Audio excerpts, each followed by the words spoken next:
A flight of Mustangs soars over France in 1944, when suddenly, over the radio, American bombers call out in desperate need of help.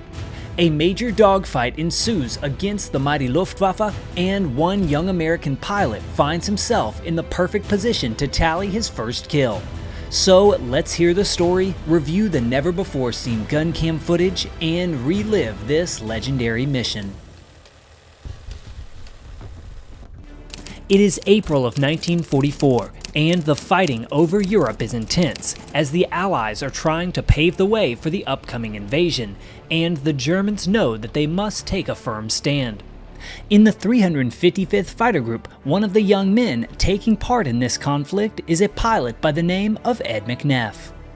After losing 2 leaders already, he has learned that fighter combat is a deadly game, and the stakes are always high. But fortunately, Ed has used these lessons to become a wiser pilot. Just 2 weeks after the loss of his leader, Ed took off for an escort mission over Germany on the 24th of April in 1944. In this mission, Ed would be flying on the wing of Captain Reed Butler, the leader of Green Flight. His squadron would take off from England and after a few hours was supposed to rendezvous with B-17 bombers shortly before they bombed their airfield near Munich. How that worked was the bombers would take off because they were slower, and they would go on their route, and each fighter group was assigned a rendezvous place with the bombers, and we would pick them up at a certain location and stay with them until another fighter group came in to relieve us. But things would not go as planned. As the large flight of B-17s approached the area of Augsburg well before the scheduled rendezvous point, one of the flights of B-17s became separated from the main group due to a mix-up in the planned formation groupings. This flight of B-17s was now exposed and alone, nearly 5 kilometers behind the main group. This made them ideal targets for attack. And unfortunately for them, a large group of Luftwaffe fighters would find themselves in the position to strike.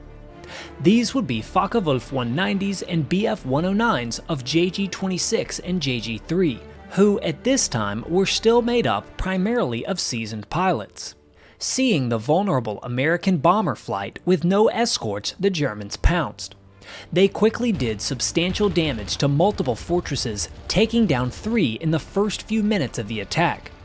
Immediately, the B-17s radioed to the nearest fighters, the approaching boys of the 355th, telling them that they were under attack and desperately needed help.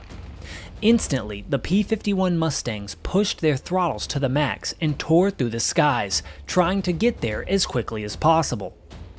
Upon arriving, the 355th saw that there were more than 50 German aircraft attacking the bombers. Not hesitating, however, the American fighters jumped into action to relieve the B-17s that were taking a beating.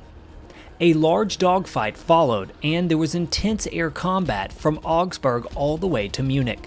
In this clash, a nearby P-51, piloted by Lieutenant Raymond Demers, came in with Captain Butler and Ed McNeff as they spotted 3 German Bf-109s flying below.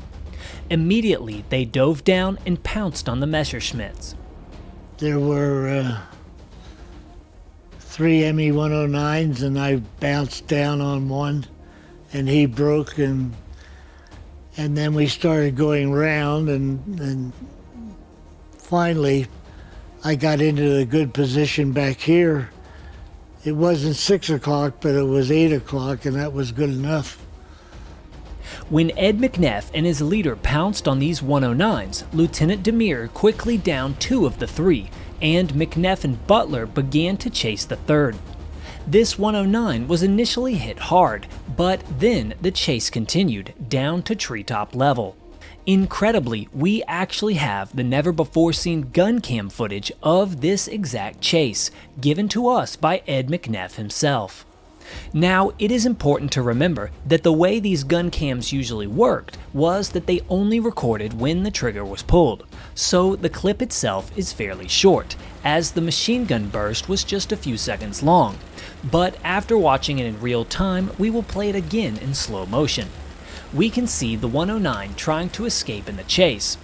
Ed opens fire and sends rounds into the Messerschmitt, causing it to pull nose up and go out of frame.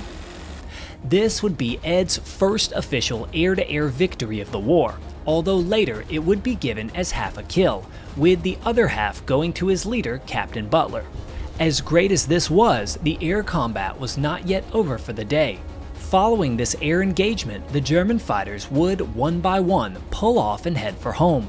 With some ammunition still remaining though, as the 355th turned for home as well, ground targets came into view. These would be German barges carrying cargo along the Rhine.